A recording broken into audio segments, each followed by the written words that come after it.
সব মেডিকেল কলেজই হয়তো বন্ধ করে ফেলতে হবে, কারণ আর্টিফিশিয়াল ইন্টেলিজেন্স নিজে নিজেই রোগ নির্ণয় করতে পারবে আর নিজেই আপনার চিকিৎসাও করবে।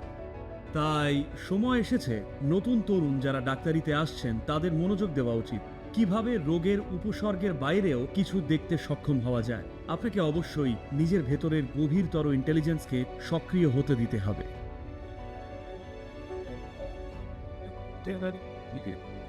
আমরা দিন দিন দেখতে পাচ্ছি অ্যান্টিবায়োটিক রেজিস্ট্যান্স বেড়েই চলেছে, আর একই সঙ্গে আয়ুর্বেদের চর্চাও দিন দিন কমে আসছে। তো আমরা অ্যালোপ্যাথি ও আয়ুর্বেদ এই দুই চিকিৎসা পদ্ধতির মধ্যে একটা নিখুঁত মেলবন্ধন কিভাবে তৈরি করতে পারি?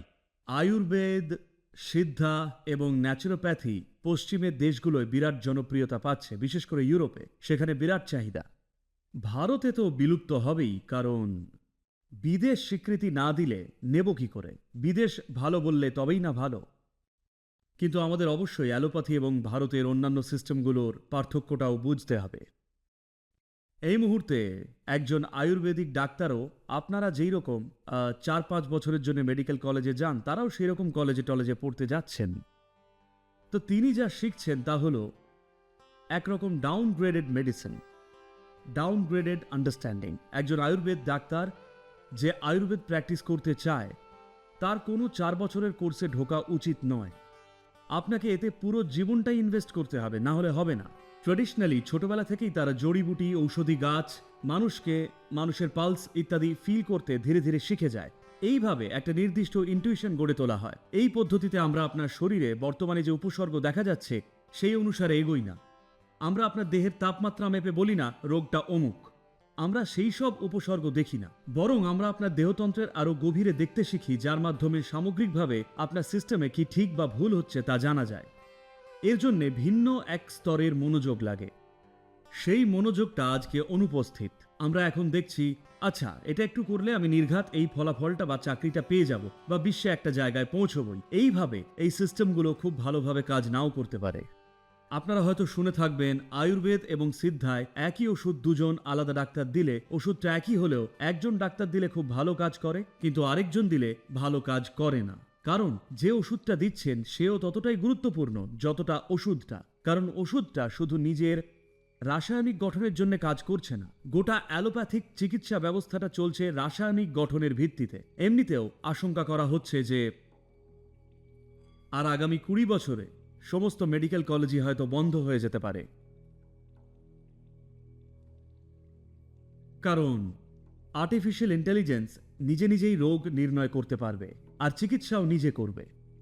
আজকে সার্জারির ক্ষেত্রেও দেখা যাচ্ছে রোবটরাই সার্জারি করছে। এখনও মানুষের দরকার আছে, কারণ মেশিনগুলো আপগ্রেড করতে তাদের দরকার। কিন্তু আগামী 25 বছরে, এমনকি আজও আমেরিকায় আমি কিছু ডাক্তারদের চিনি, আমি খুব ভালো চিনি এমন একজন ডাক্তারকে দেখলাম, উনি আগেকার সেই প্রথম মডেলের পুরনো মোটা একটা হিউজ ক্যাপাবিলিটির ব্ল্যাকবেরি হাতে করে ঘুরছেন। প্রতিবারই কোনো পেশেন্টকে দেখা বা কিছু করতে হলেই সেই ব্ল্যাকবেরি ফোনটা ঘাঁটেন। তো আমি প্রশ্ন করলাম, তুমি ফোন দেখে দেখে কি চিকিৎসা করছো?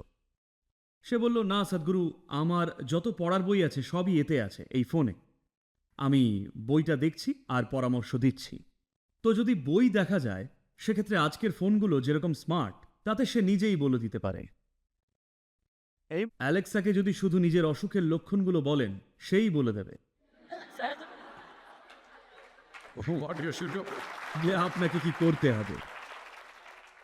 তো এই ধরনের উপসর্গ অনুযায়ী চিকিৎসা একটা সময় পর হয়তো অপ্রাসঙ্গিক হয়ে যেতে পারে, কারণ আপনি শুধুই ডেটা জড়ো করছেন, সেটা প্রসেস করছেন আর একটা উত্তর দিচ্ছেন।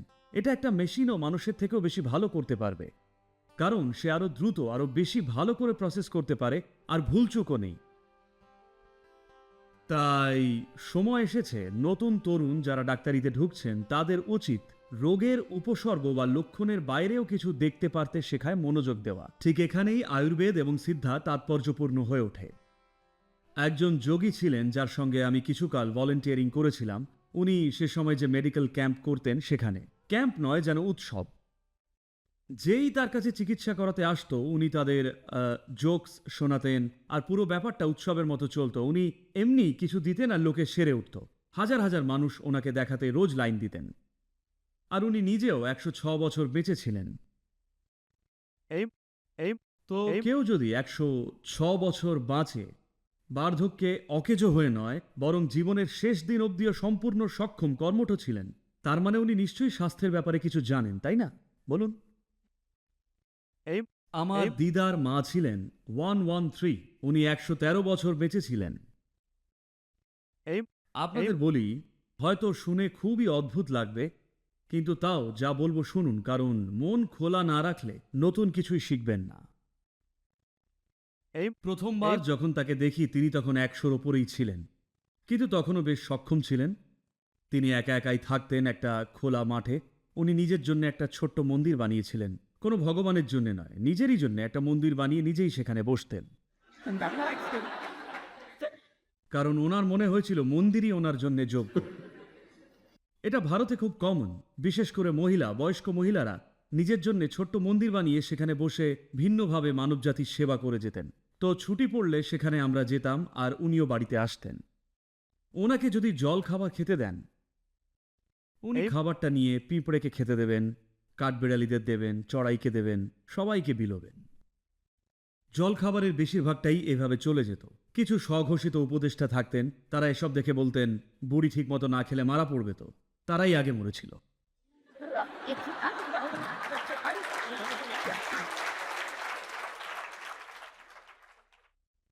আর বড় দিদা যখন চুপচাপ বসে বসে ওই চড়ুই আর পিঁপড়েদের খেতে দেখতেন, অকারণেই ওনার চোখ বেয়ে জল গড়িয়ে পড়ত। আর কেউ যদি জিজ্ঞেস করত খাননি কেন, তখন উনি বলতেন, আমার পেট ভরে গেছে। আমি ভাবতাম দিদার বুঝি পিঁপড়েদের প্রতি বিশেষ ভালোবাসা আছে, কারণ আমি তখন 4-5 বছরের। আমি গিয়ে পিঁপড়েগুলোকে পা দিয়ে পিষতাম। সবচেয়ে দারুণ ব্যাপার হলো, আমায় কখনো তিনি আটকাতেন না। উনি কোনোদিনও বলেননি পিঁপড়ে মারিস না। তিনি জানতেন পিঁপড়েদের জন্য ওনার যা করণীয় তা করেছেন, পিঁপড়েরা নিজের জীবনে যা করার তা করছে, আমিও তাই করছি যা একটা শিশু সেই বয়সে করতে পারে। যখন দিদাকে কয়েকবার এইরকম দেখার পর জিজ্ঞেস করলাম, দিদা তোমার ব্যাপারটা কি, দিদা তখন অট্ট হাসিতে ফেটে পড়তেন আর বলতেন, তুই একদিন ঠিক জানবি। আমার 25 বছরেরও বেশি সময় লেগেছিল জানতে যে আপনার জীবন যে পুষ্টি পায় তার পুরোটা আপনার খাবার থেকে আর কি করলেন সেখান থেকে আসে না। আপনি যা ভাবতে পারেন জীবন তার চেয়েও বড় একটা বিস্ময়। আপনার জন্মানোর আগেই এই মহাবিশ্বটা ছিল, সবকিছু ঠিকঠাক চলছিল। আপনি আর আমি মরে গেলে তখনও সব ঠিকই থাকবে, তাই না? আপনার বাইরেও একটা বুদ্ধিমত্তা আছে। তাই সঙ্গে সঙ্গেই ভগবান বা এটা সেটা নাম দেবেন না, কারণ এইভাবে যা জানেন না তা নিয়ে অনুমানই গড়া হবে। যখন আপনি বেঁচে আছেন, খুব গুরুত্বপূর্ণ কথা বলছি, কোনো কিছু নিয়েই কিছুই যে জানেন না তা স্পষ্ট উপলব্ধি করে যদি বাঁচেন, তাহলেই আপনার বুদ্ধিমত্তা সবকিছুর প্রতি সতর্ক থাকবে। কিন্তু তা নয় আপনি অনুমান করে নেন, বই পড়ে বা এর ওর কথা শুনে বলেন যে আমি এটা ওটা সব জানি। নিজের তথ্য জ্ঞানের সঙ্গে পরিচয়বদ্ধ হওয়া মাত্রই কিন্তু আপনি অতি ক্ষুদ্র হয়ে যান, কারণ যতই জানুন যায় আসে না। আপনি যা জানেন তা তবুও এই সৃষ্টির তুলনায় তুচ্ছ, কিন্তু আমাদের যা অজানা তা অসীম। এর নামই হলো ইন্টেলিজেন্স অফ ইগনোরেন্স। যদি সব সময় জানেন যে আপনি জানেন না, আপনার বুদ্ধিমত্তা তাহলে চূড়ান্ত সক্রিয় হয়ে থাকবে। যে আপনার শরীর ঘুমোক চাই জেগে থাকুক, বুদ্ধিমত্তা অতি সজাগ থাকবে। একজন ডক্টরের অবশ্যই এটা করা উচিত, কারণ আমি দুঃখিত এইভাবে বলছি, আপনারা মেডিসিন পড়ে থাকতে পারেন, হয়তো পৃথিবীর সমস্ত বই পড়েছেন, হয়তো অনেক মানুষকেই সারিয়েছেন, কিন্তু তবুও দেখবেন সম্পূর্ণ সুস্থ একটা মানুষ আপনার হাতে থাকতেই কেন জানি মারা গেল। আরেকজনের বাঁচার হয়তো আশাই নেই, অথচ কাল সে সেরে উঠল। আপনারা দেখেছেন নিশ্চয়ই এরকম হতে। তো আপনার আর আমার বাইরেও একটা বুদ্ধিমত্তা আছে, একটা বুদ্ধিমত্তা আছে যা আমাদের ভিত্তি, একটা বুদ্ধিমত্তা আছে যা একটা আমকে মানুষে পরিণত করতে পারে। সেটাকে যদি নিজের মধ্যে সক্রিয় হতে না দেন, যদি ভাবেন সবকিছু মাথায় আছে, তাহলে ডাক্তার হয়েও অজ্ঞই থাকবেন। আপনার অবশ্যই নিজের গভীরতর বুদ্ধিমত্তাকে সক্রিয় হতে দেওয়া উচিত।